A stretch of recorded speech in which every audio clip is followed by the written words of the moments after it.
Hello friends, we are here with the second half of chapter 4, which is called The Pavilion of Magic. This is the last 15 pages of chapter 4. I separated this one into two because it was so long. What happened in the first half of this chapter is Ava and Henry found their way to the Pavilion of Magic again after trying really hard, and then they kind of get lost in this like labyrinth house inside the Pavilion of Magic that is calling to them and bringing them this way and that. They overhear a fight between Mr. Magister and some kid who is working for him in some capacity, who then demands to leave. And then he runs into Ava and Henry, and at first Mr. Magister says that Henry isn't possessing any magical abilities and can't come back. But then after Ava shows him the drawing that he did of the gentleman who looks like Mr. Magister, he changes his mind and says that he can come back too. And then he sends them back to their house at the proper time. So we're going to continue. Mr. Magister nodded. "Yes, I see. What time was set for your meeting?" 4 o'clock, said Henry. Mr. Magister winced. "Oh, goodness," he said, "but we will see what we can do." Fortunately, Willie was still at the turnstiles when they arrived, waiting testily behind a well-thumbed newspaper. They were over 2 hours late, and his face fell into an expression of concern and disapproval when he saw them approaching. But Mr. Magister got to him first. Ava didn't like everything that was said, but she made out a bit, words like waiting and distress and explanation, and as she watched, Willie's irritation melted into confounded, apologetic concern. "I don't know," she heard him say. I must have fallen asleep, or anyway, thank you, sir, for looking after them." It all made Ava feel a little guilty. "Ava!" Henry beckoned frantically from inside the coach. Willie was ready on the box. "Come on!" She turned back to say goodbye, but Mr. Magister was already gone. Ava climbed into the coach. Willie urged his horses on. The veil of darkness was beginning to fall. She had so much to say to Henry, so many questions to ask about the pavilion, about the rooms he'd seen, about the boy in the long gallery and Mr. Magister and everything. But it all disintegrated on its way to her tongue, and when she opened her mouth, nothing came out. She stared at Henry. Henry stared back in identical confusion. There was no telling what magic lay beyond the fair. Before long, Henry and Ava turned from one another, unable to speak of what mattered, unwilling to speak of what didn't. Ava gazed out the window. Henry began to draw, his eraser as busy as his charcoal. Outside, night descended on soot-stained Chicago. The peculiar thing was that Ava's memories seemed to somehow hide. There had been a bird, a great bird of prey, an owl maybe, or an eagle. She could still see its cold eyes shining in her mind, but she didn't know in what circumstances she had encountered it. Where had it been? In the front hall? Trees? But how could there have been trees in the front hall? The further they went from the fairgrounds, the more this fading advanced, until all Ava had left were sharp little promontory images jutting out through a fog of uncertainty. The eagle eyes, the sloshing pond. She was so distracted by her shrinking memory that she didn't notice the warmth of Henry's head on her shoulder until he began to snore, and she turned and saw what he'd been drawing. It looked just like her fractured memory.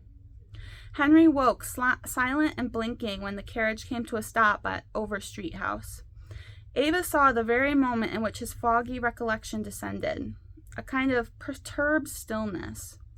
She wished she'd been able to speak of it, but there was some small comfort, at least, in knowing that they were together in the impenetrable fog, and this is what Henry drew.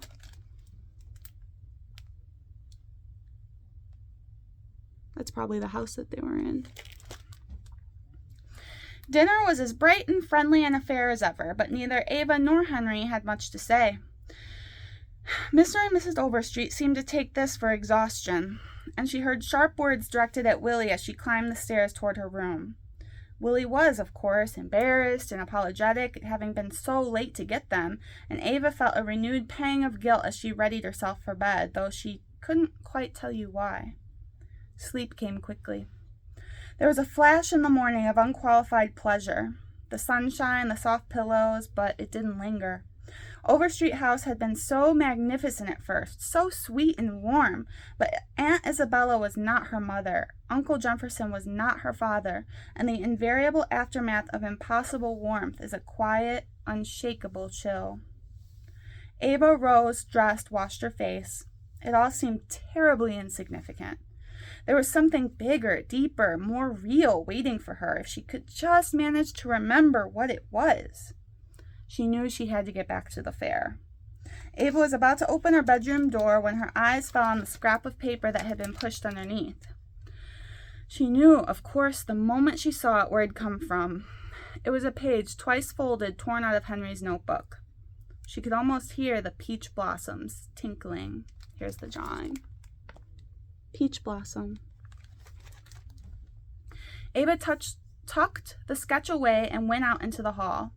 Henry's door beyond the stairs was still closed, but the sound of pleasant chat rose up from below like an aroma of morning coffee. Ava went down. A gout of laughter came rolling out of the parlor, and Aunt Isabella turned to greet her as Ava came in. "Why, Ava," she said, "look, your Dr. Flood has come to call."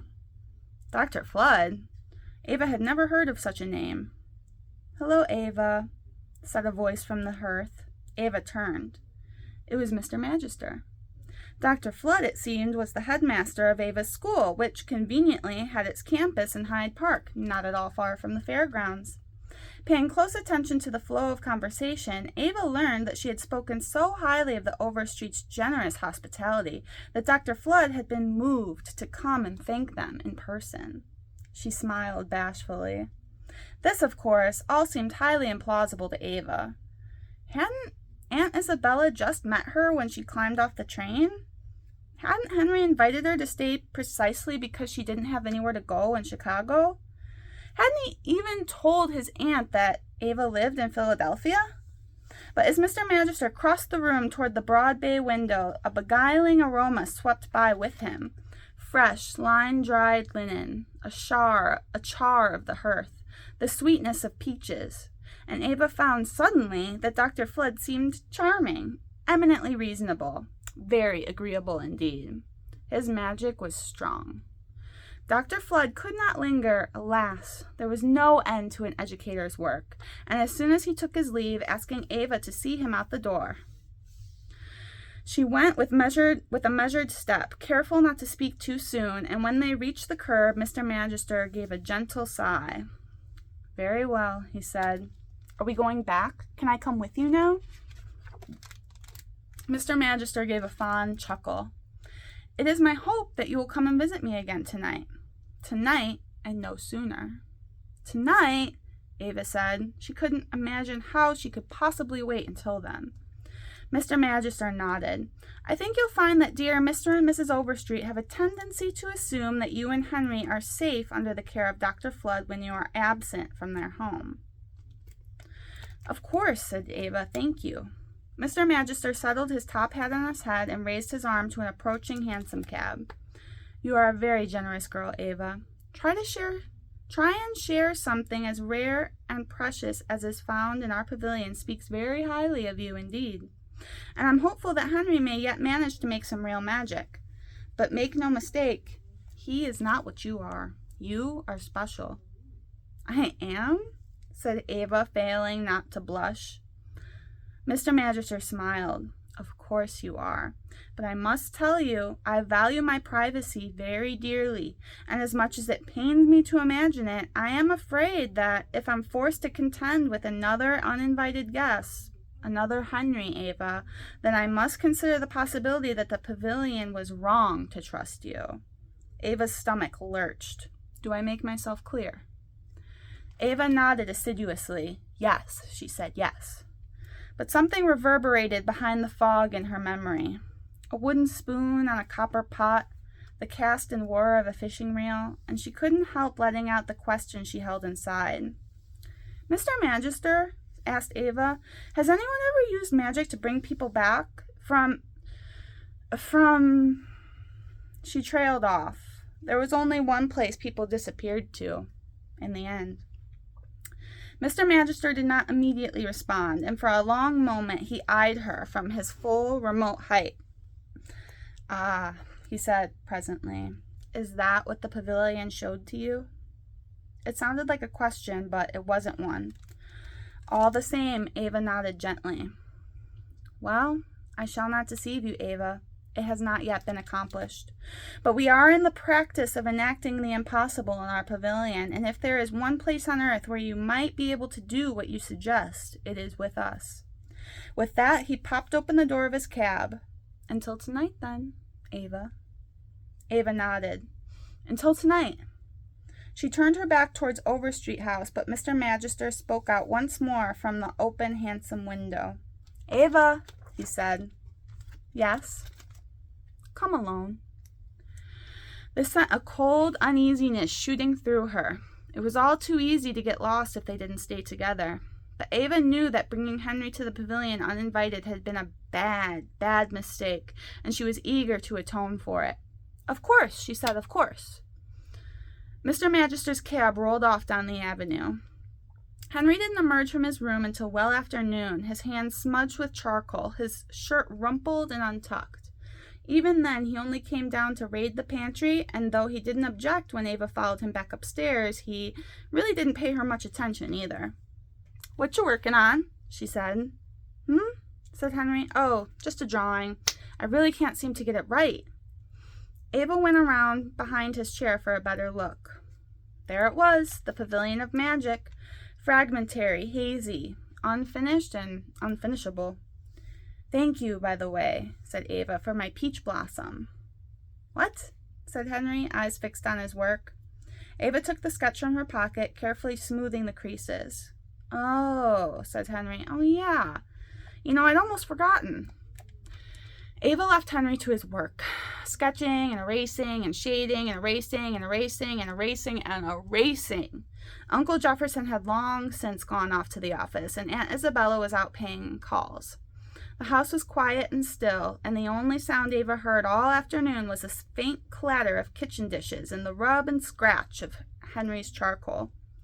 In an attempt to keep from counting every single passing moment, Ava occupied herself with an old issue of the Daily Columbian, the newspaper printed and distributed on the fairgrounds. Also, here's Henry's drawing after he, he's been erasing it and stuff like that.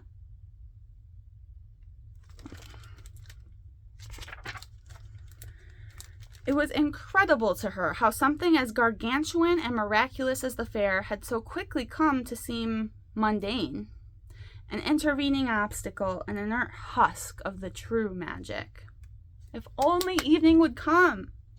It was nearly 4 o'clock when Ava decided she could no longer stay in the house. She was itching for some kind of distraction, and she knocked gently on Henry's bedroom door to invite him out for a walk, but he had fallen asleep in his chair, charcoal in hand. At first, Ava was disappointed. She even considered waking him, but after a moment's reflection, it became clear that this was her opportunity. Now she could slip away. Now she could go.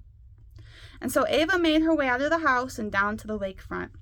Here she turned southward, and for nearly 2 hours she walked, following the bend of the lake, gradually shortening the intervening space and time that lay between herself and the Pavilion of Magic. Slowly her shadow reached farther and farther out towards the water. Slowly the day sloughed off its light like a summer cicada shedding its skin. The light was dim when she reached the 64th Street turnstiles. Dusk had arrived with her. Ava stepped forward. Everywhere, bodies moved in and out through the champing turnstiles, in and out, like human breath, and suddenly there he was, his gloved hands spread wide, a smile smoldering beneath his mustache. "Hello, Ava," said Mr. Magister. "Welcome home." Okay, well, things are definitely, we're getting into it. Something about Mr. Magister doesn't sit right with me. I want to trust that he has Ava's best interest at heart, but not only do I not trust a fae, which is kind of what he is, the kid was like all mad and it was too much for him and he wanted to go home. So, I mean, that's a red flag. All right. Well, if you have an opinion on Mr. Magister you would like to share, feel free to comment. If not, I will see you guys next week for chapter 5, which is called Zeman's Paradox. I don't know what Zeman's Paradox is, but I am going to research it for next week's video because I want to tell you all about it and how it fits into the story. All right. Have a great week, guys. Thanks for listening.